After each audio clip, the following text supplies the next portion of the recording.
This video is brought to you by Artistworks. Artistworks are part of True5 Studios, and they offer direct access to master musicians through their innovative online learning platform.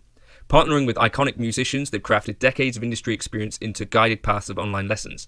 Crucially, there's an option to get personal feedback tailored specific to your playing via their unique video exchange. Get direct guidance towards your playing goals. You can use the code JNC40 to get 40% off of any of Artistworks courses.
It's been a bit of a week for, trying out these older guitars of mine. I've done a video on what these guitars actually are if you want to check that out earlier in the week. Basically about kind of guitars that you can build to pro specs for probably around 500 quid or maybe less. This is, something I built in 2015. I think the body was about 30 quid on eBay. The neck is a Mighty Mite neck, so that's a little bit less than 100 quid. Then various bits of hardware. It's actually got K-line pickups in it, but it got me thinking, like, maybe because I've been doing this kind of series thinking about what might be my ultimate guitar for the kind of gigging environment, and I hadn't really thought about the Telecaster until I took it out yesterday for the gig. I also used a tube amp for the first time in about a year. I'm going to follow up on that. I did actually get some footage. It might be mostly of my crotch, but I think you should get an idea of how it sounded, but I need to get that off the camera at some other stage. I'm quite tired today.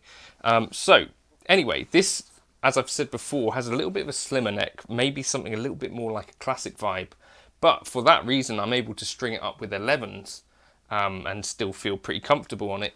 And yeah, I think guitar-wise, this worked really well for playing a gig, as you'd expect it to, I guess. The thing about the Telecaster that I think a lot of people know is that it's an incredibly versatile instrument. This one has the 22nd fret, which does make a little bit of a difference, especially when you're playing Living on a Prayer. Now, yeah, if there's anything, for me, I found that the neck pickup, I guess this is quite common, is a little bit more kind of bassy, more powerful than the bridge pickup. But since I was using a compressor, it didn't particularly matter. And that's the first time I've actually managed to, using that compressor into the tube amp, actually get a situation where, because sometimes you come out of your kind of driven tones, which for me is almost always the bridge pickup, and then you come out quickly into a clean tone without having time to switch over. If I had a compressor engaged, it didn't actually make too much of a difference. So that's quite a happy discovery as well. Any negatives at all? I can't really think of any. This has quite a flat radius. I think it's somewhere around 12 or 14, I think.